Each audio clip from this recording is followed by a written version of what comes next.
오늘은 종료주일이고 내일부터 고난주간이 시작이 됩니다. 또 다음 주일은 부활주일입니다. 부활주일인데 성찬식이 있습니다. 고난주간을 맞아서 예수님과 연합된 우리가 예수님과 함께 고난을 받으라는 말씀을 했습니다. 이 요한복음 6장의 본문은 오병이어 표적 행하신 후에 그 말씀을 설명하시는 가운데 나온 말씀인데 성찬의 의미가 설명되고 있기도 합니다. 우리가 예수님을 믿고 영접함으로 예수님과 연합되어집니다. 56절 이 말씀은 내 살을 먹고 내 피를 마시는 자는 내 안에 거하고 나도 그의 안에 거한다. 그건 연합되는 거, 하나 되는 걸 말씀을 하는 거죠. 어떻게 이렇게 가능하냐? 우리가 식인종도 아닌데 또 예수님 지금 살아계시지도 않는데 어떻게 예수님의 살을 먹고 피를 마실 수 있느냐? 예수님을 믿고 영접함으로 성령 우리 안에 들어와 계심으로 이게 가능해집니다. 예수님께서 성령 내 안에 들어와 계시고 나는 예수님 안에 들어가고, 그래서 이 56절 말씀처럼 예수님과 우리가 연합되어집니다. 하나가 되어집니다. 53절, 54절에 예수님의 말씀을 하시는데 같이 읽어보겠습니다. 예수께서 이르시되 내가 진실로 진실로 너희에게 이르노니 인자의 살을 먹지 아니하고 인자의 피를 마시지 아니하면 너희 속에 생명이 없느니라. 내 살을 먹고 내 피를 마시는 자는 영생을 가졌고 마지막 날에 내가 그를 다시 살리리니. 아멘. 예수님의 살, 이거는 참된 양식이고 또 이 예수님의 피도 참된 음료인데 예수님의 살을 먹고 피를 마셔야 생명, 영원한 생명, 영생, 하나님의 생명을 가지게 되고, 그리고 주님 오셨을 때 마지막 날에 다시 살리는 부활을 하게 되어진다. 이렇게 말씀을 하고 있습니다. 우리가 예수님을 믿고 영접함으로 이게 이루어진 겁니다. 예수님을 믿으면 구원받는다 이렇게 간단히 표현하는데 우리가 예수님을 나의 구주와 주님으로 믿고 영접하면은 성령이 우리 안에 들어와 계시고 연합이 되어지고, 그리고 예수님 이 생명, 하나님의 생명 또 영생이 우리 안에 있게 되어지고, 그로 인해서 우리는 예수님 말씀처럼 죽어도 살고 살아서 있는 자는 영원히 죽지 않는 이 말씀이 또 이루어지고 또 생명이 있기 때문에 부활을 하게 되어집니다. 이 말씀은 다음 주 부활주일에 말씀을 드릴 거고, 이 예수님의 살을 먹고 피를 마시는 이건 생명을 취하는 것과 같은 겁니다. 우리가 매일 새끼 먹습니다. 밥을 먹고 물을 마시고 먹습니다. 이게 육신의 생명을 취하는 것입니다.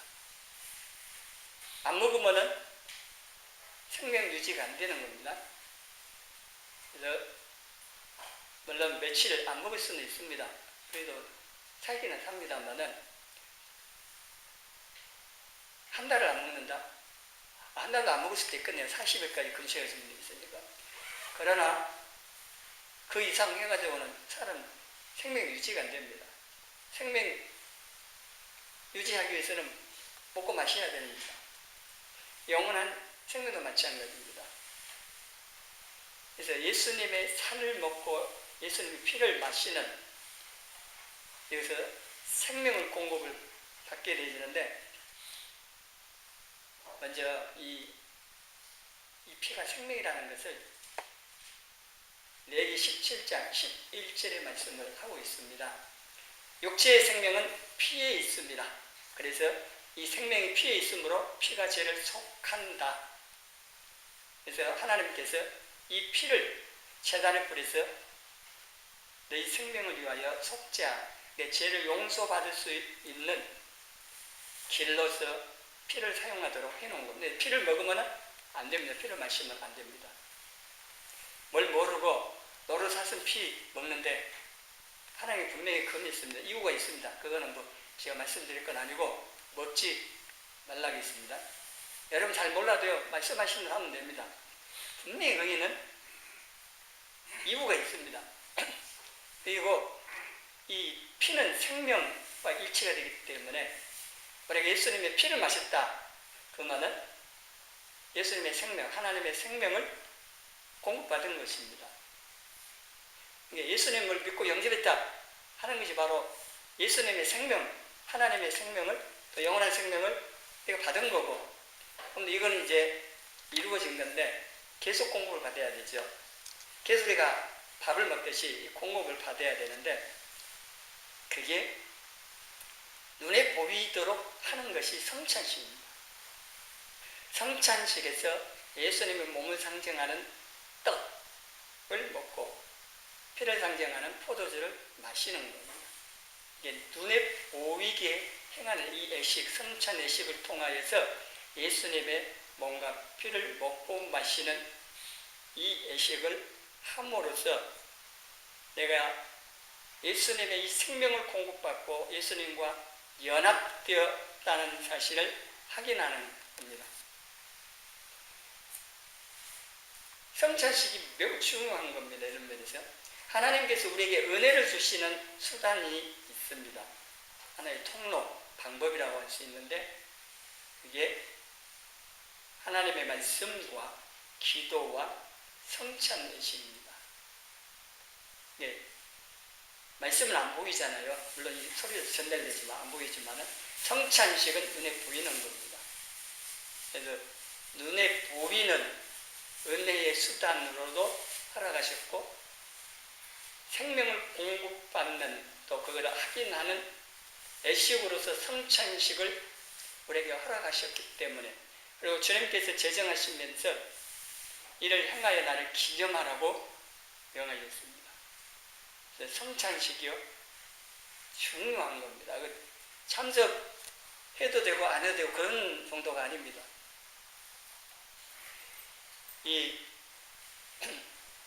우리는 1년에 적일 때 성찬식 합니다만 매 주일만 하면 좋긴 합니다. 근데 그게 쉽진 않아요. 몇 번요. 어쨌든 간에 성찬식이 있을 때는요, 여러분 준비하여서 꼭 참석할 수 있도록 하셔야 됩니다. 그래서 다음 주일, 부활주일에 성찬식 하는데 이 고난주간에 예수님의 고난, 나를 위한 고난당하신 그 예수님을 더 많이 생각하고 그리고 그 예수님과 연합돼 하나 되는 이것 기억하면서 하루하루 사시고, 그리고 이제 성찬, 주일날 성찬식에 참여하기 위해서 내가 어떤 마음의 자세를 가지고 성찬에 참여할 것인가 한 주간 기도하시면서 마음의 준비를 하시고 합당하게 참여하시기를 바랍니다.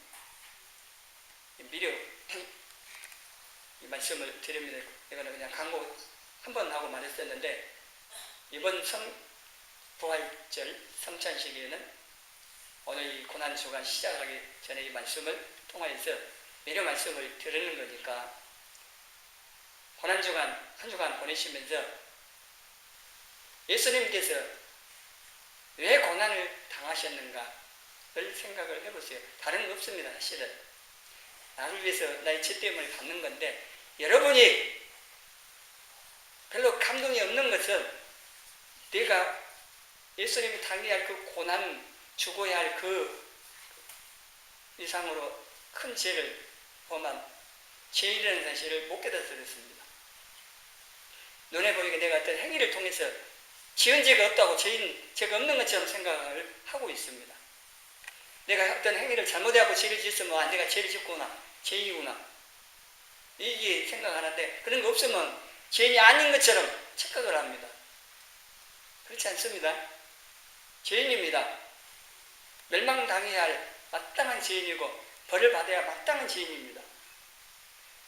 그러니까 삶에서 죄를 범했다 하면 그거 상관없습니다. 그 이전에 벌써 우리는 죄인이고 죄를 범했고 오늘 죄 아무리 범하지 않았다고 죄가 없는 거 아닙니다. 죄인이 아닌 게 아닙니다. 그래서 내가 죄인이라는 사실을 깊이 깨달아야 되는데 그거는 성령님께서 깨닫게 해주셔야 돼요. 빛을 비춰줘야 돼요. 어두운 가운데 있기 때문에 우리가 모릅니다. 그래서 성령님께서 빛을 조명이라고 하는데 빛을 쫙 비춰줘야 돼요.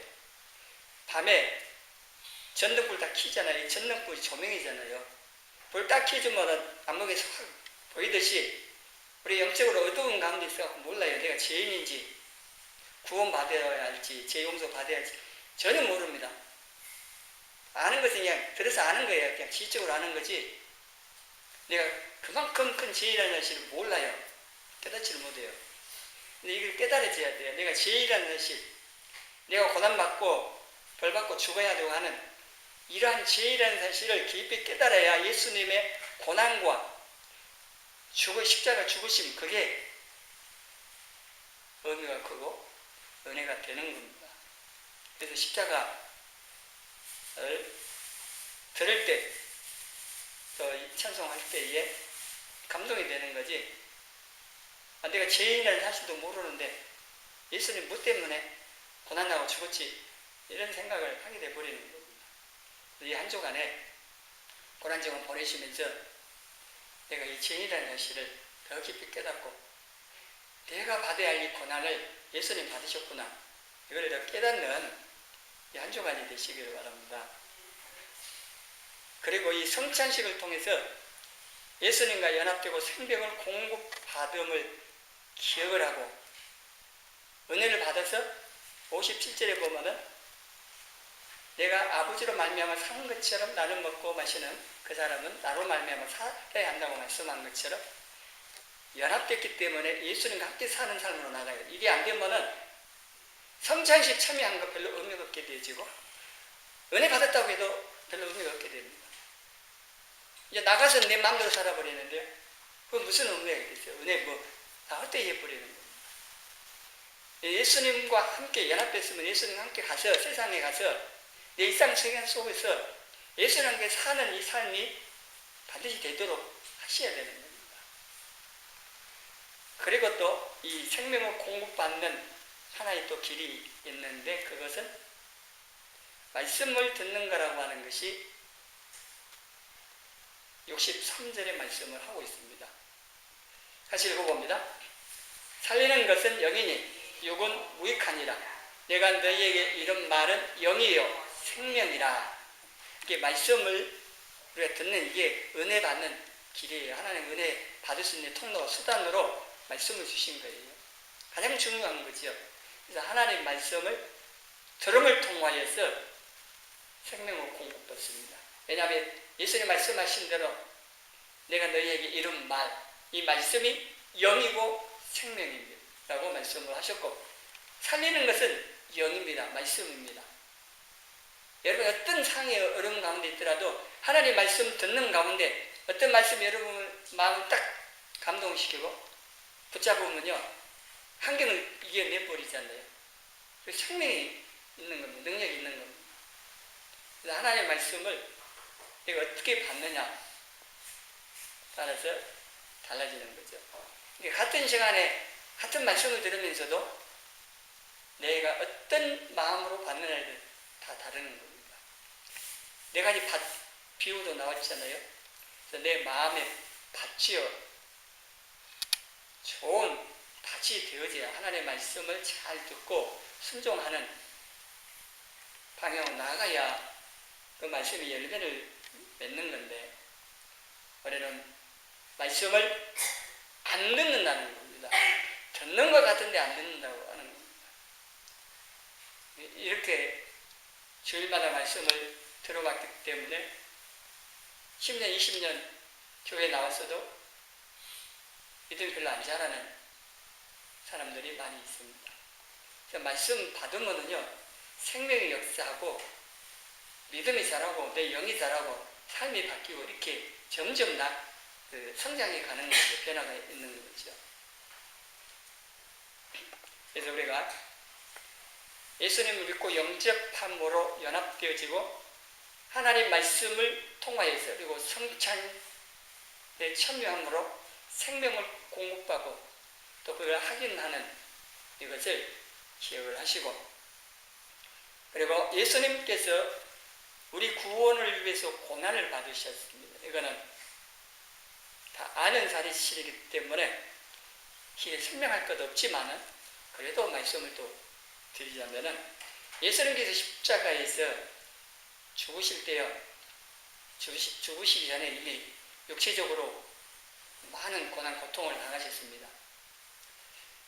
그리스도의 순환이라고 하는 영화를 보면은요, 그 영화를 참 너무 좀 잔인하다고 할 만큼 표현을 그냥 사실적으로 했습니다. 예수님 채찍을 당하는 장면이라든가 십자가에 못 박히신 장면 보세요. 정말 실감나게 했습니다. 말 잘 가라고 때리는 채찍이 아니었습니다. 그 채찍 맞다가 죽는 경우도 있대요. 채찍 끝에 뼈 조각이나 쇠라든가 이런 게 있기 때문에 거기에 의해서 배를 뚫고 들어가서 창자까지 들어가고 나오고 그러면 죽을 수 있잖아요. 근데 그런 경우도 있다고 하는 거예요. 그런 채찍 맞으신 겁니다. 그러니까 온몸에 피투성이 됐죠. 피 흘리셨죠. 나무 그 십자가를 지고 가시다가 넘어지잖아요. 물론 예수님께서 몫으로서 이 몸이요, 상당히 건강하신 분입니다. 건강하셨기 때문에 그런 고통을 당하시면서도 나무 십자가를 치고 가신 거고, 너무 힘드시니까 넘어지시고 그러기도 했겠죠. 그리고 못 박히시고, 그리고 군인이 죽은지를 확인하기 위해서 옆구리에 창을 찔러서 물과 피가 다 쏟아지고, 근데 이런 육신의 고통, 이것도 우리가 상상할 수 없습니다. 우리가 당해보지도 않아서 상상할 수 없는 건데 이것보다 더 큰 고통이 있었습니다. 그거는 하나님으로부터 버림받은 거였습니다. 십자가에 달리신 예수님을 향하여 하나님께서 얼굴을 돌리셨습니다. 인류의 죄를 담당하신 예수님을 볼 수가 없는 거예요. 죄를 볼 수가 없어서 고개를 돌리신 거고, 그래서 예수님께서 엘리 엘리 라마 사박다니, 나의 하나님 어찌하여 나를 버리시나이까 하고 크게 외치셨습니다. 육신의 고통도 물론 고통스럽지만 이것보다 더 고통스러운 게 바로 하나님께 버림받는 이런 고통이었습니다. 이건 우리 죄를 담당하시고 하나님의 진노를 다 받으시고 고통 당하신 건데, 나를 위해서 다 받으신 예수님을 우리가 기억하면서 사는데, 또 알아야 할 것이 내 죄 때문에 고난당하시고 죽으셨다고 하는 사실이고, 그렇다고 하면은 이제는 이 죄를 멀리 해야 된다고 하는 겁니다. 또 죄를 짓고 사면은 예수님 내 고난과 죽으심, 그를 통하여 베풀어 주신 은혜를 헛되이 하는 겁니다. 물론 연약하여서 죄 지을 수는 있는데 계속 반복하고 그냥 죄와 싸울 생각도 안 하고 계속 되는 대로 그냥 죄악감에 살고 있다. 그러면 안 되는 겁니다. 이러한 성도들이 많아요. 세상 속에서 살면서 세상까지 그냥 파묻혀서 제가 죄인지 모르고 사는 겁니다. 그러니 교회 다니는 사람 많다고 하는데 선한 영향력을 끼치지 못합니다. 오히려 지탄받고 있잖아요. 우리나라 교회 상황이 그렇습니다. 현 상황이. 그러니까 예수님께서 이 당하신 고난과 십자가의 죽으심, 그게 바로 내 죄 때문이라는 사실을 깨달았으면은 더 이상 죄를 짓지 않도록 몸부림을 쳐야 되는데 안 한다는 겁니다. 우리가 이 고난 주간을 한 주간 보내시고 예수님을 생각할 때에 또 기억할 것이 죄 문제에 대해서 심각하게 생각을 해보시라는 겁니다. 죄와 싸워야 됩니다. 피 흘리기까지 싸우라 했는데 하여튼 죄를 안 지으려고 애를 쓰셔야 되는 겁니다. 죄를 지으면 빨리 십자가에 달리신 예수님 바로 보고 죄를 인정하고 회개하고 용서받고 용서를 받아들이고 또 죄와 싸워 이길 수 있는 은혜와 능력을 구하시고 다시 일어나서 또 나아가는 이게 믿음으로 이 산에 이게 계속 되어져야 됩니다. 그렇지 아니하고 계속 죄악 가운데 우리가 살고 있으면은 예수님의 고난과 죽으심을 헛되이 하는 이런 삶이 된다고 하는 것을 아셔서 그렇게 살지 않도록 죄와 싸우는 이 삶을 우리가 살고 그리고 예수님과 함께 고난받는 신앙생활을 해야 됩니다. 빌립보서 1장 29절 같이 읽어봅니다. 그리스도를 위하여 너희에게 은혜를 주신 것은 다만 그를 믿을 뿐 아니라 또한 그를 위하여 고난도 받게 하려 하심이라. 아멘. 예, 우리에게 은혜를 주셔서 예수님 믿고 구원받는 그것으로 끝난 게 아니라는 겁니다. 또한 그를 위하여 예수님을 위하여 고난도 받게 하려 하심이라고 있습니다. 예수님과 우리가 연합됐으면 예수님과 함께 사는데 역시 예수님 고난 받으신 대로 나도 예수님과 함께 고난 받는 거 당연한 겁니다.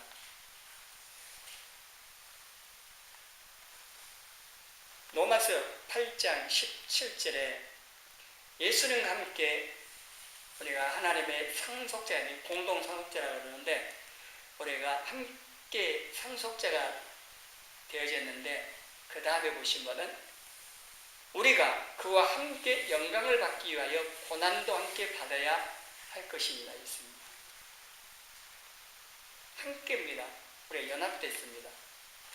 그래서 연합되어 있기 때문에 함께 예수님과 함께 영광을 받을 것인데 그러나 또 기억할 것이 예수님께서 영광을 받으시기 전에 고난을 받았다는 겁니다. 부활의 영광을 받기 전에 뭐가 먼저 있어야 돼요? 십자가의 죽으심 이거 있어야 돼요.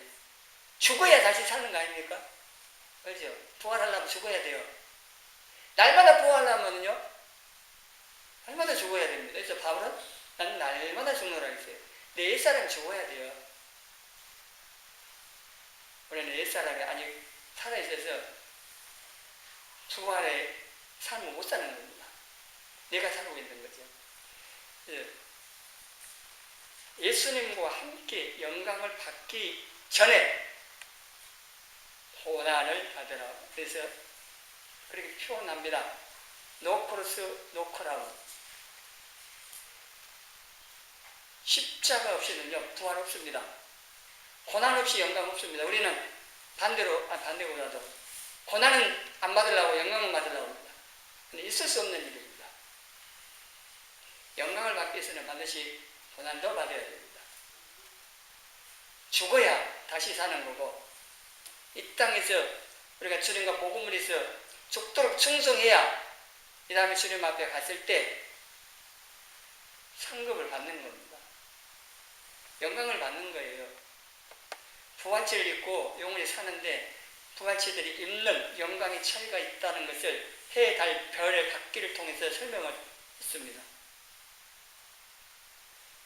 물론 구원받아 천국 가면 다 됐지 뭐 그걸로 만족하실 분도 있을지 모르지만 부끄러운 구원이라도 받으면 좋겠다. 그 정도 해가지고는 안 됩니다. 여러분들이 다 마땅히 예수님을 믿고 구원받아 천국 가야 할 뿐만 아니라 하나님 자녀로서 온전한 자녀로 쓸 수 있도록 부지런히 성장하고 예수님 닮아가고 하나님 앞에 바로 쓰도록 애를 써야 되기 때문에 제가 반복해서 말씀 주고 강조를 하는 겁니다. 이 땅에 육신을 사는 건 한정되어 있습니다. 그거 잘 되라고 제가 말씀드리는 거 아니에요. 그거 잘 되라고 여러분 복 부려주고 그렇게 하는 게 저는 그렇게 하고 싶지도 않고 그게 마땅하지 않습니다. 우리 영혼이 잘 돼야 되는 거고 우리가 주님 앞에 섰을 때 언제나 하나님의 자녀로 예수님을 닮은 주님의 신부로 딱 설 수 있어야 중요하기 때문에 그렇게 말씀을 드리고 강조를 한 겁니다. 이 고난받는 것 성도들은요 피하면 안 됩니다. 고난이 우리에게는 유익한 겁니다. 그리고 고난을 통해서 하나님께서 많은 유익을 주려고 딱 준비를 하시고 고난을 허락을 하시는 겁니다. 그리고 감당할 시험만 허락하시고 감당하기 힘들다 할 때 피할 길로 주시는 겁니다. 고난 이 징계가 없으면요 참 자녀가 아니라 사생아라고 말씀을 합니다. 잘못했으면 뭐든 맞대야 됩니다. 그리고 정신 차리고 바로 가야 되죠. 하나님께서 고난이라고 하는 것도 사용을 하시는 겁니다. 베드로전서 2장 21절에 예수님께서 우리를 위해서 고난을 받으시다 우리에게 보온을 주셔서 이 자취를 따라오게 하셨다고 말씀합니다. 이게 예수님께서 십자가를 지고 가신 그 길을 그 발자국을 우리가 밟고 가야 되는 겁니다. 눈이 내려갖고 그 눈 위를 걸어간 발자국이 남습니다. 그러면은 그 발자국을 잘 보고 그대로 따라가야 돼요. 만일에 지뢰가 묻혀있어요. 지뢰가 묻혀있는데 지뢰가 어디 묻혀있는지 아는 분이 딱 가면요 그 발 디딘 대로 따라가면 안전해요. 근데 그 다른 데 밟았다는 지뢰받고 죽는 수가 생기는 거예요. 예수님께 다 아시고 가는 길이 우리 길을 아시고 가는 거예요. 안전하게 가시는데 그 길 따라서 가면 되는데 뭘 또 잔머리 굴려가지고 예수님 밟은 발자국 아닌 다른 데 밟아갖고 지뢰 터져갖고 죽네 사네 그러고 있는 거죠. 발견시 따라가야 돼요. 예수님 밟은 데를 따라 잘 가면 되는 거죠. 바울은 또 사도행전 14장 22절에 천국에 들어가려면 많은 환난을 겪어야 한다고 가르쳤습니다. 우리 천국 들어갈 때 이 땅에 사는 동안에는요 고난이 끊임없습니다. 환난 있습니다. 경건하게 살고자 하는 자는 핍박받게 돼 있다고 말씀합니다. 당연한 겁니다. 그게 없는 게 이상한 겁니다. 내가 타협하고 적당히 살고 있기 때문에 핍박도 없고 뭐 그런 거죠. 그래서 핍박을 받는다 하면요 내가 말씀대로 올바르게 신앙생활 하려고 애를 쓰고 있구나 그렇게 아시고 기뻐하고 그냥 믿음을 잘 받으면 되는 겁니다. 그리고 바울이 골로새서 1장 24절에 이런 말씀을 하나님 같이 읽어봅니다. 나는 이제 너희를 위하여 받는 괴로움을 기뻐하고 그리스도의 남은 고난을 그의 몸된 교회를 위하여 내 육체에 채우노라. 고난을 받고 또 핍박이나 어려움 당할 때에 내가 잘못해서 받는 것이 아니고 주님과 복음을 위해서 교회를 위해서 받아야 되는데 바울은 이렇게 그리스도의 남은 고난을 주님의 몸된 교회를 위하여서 자기 육체의 시험도 받는다는 것입니다. 우리가 주님에게 고난 받는 이 삶을 살아가는 데 있어서 바울처럼 주님의 몸인 교회를 위하여서 받으라는 겁니다. 교회가 그만큼 중요한 겁니다. 성도 한 사람 한 사람 교회가 중요하고 교회를 세워가야 됩니다. 어찌하든 교회를 세워가야 되고 성도를 세워가야 되고 우리가 함께 그래서 주님의 몸인 교회를 세우고 하나님 그 아실 쳐서 성전으로 딱 세워져 가야 하는 겁니다. 그래서 영혼을 구원하고 내 영혼을 준비하고 또 복음을 전파하고 교회를 세우고 이러한 일들을 위해서 주님께서 받으신 그 고난 가운데 이 바울의 표현처럼 남은 고난 그것을 내게 치우고 이 우리의 신앙생활을 해가라고 하는 겁니다. 우리를 위해서 고난을 받으신 예수님을 기억하는 이 고난 주간을 맞아 예수님과 함께 고난도 받고 연합된 신앙생활을 해가는 저와 여러분이 되어지기를 주님의 이름으로 축원합니다.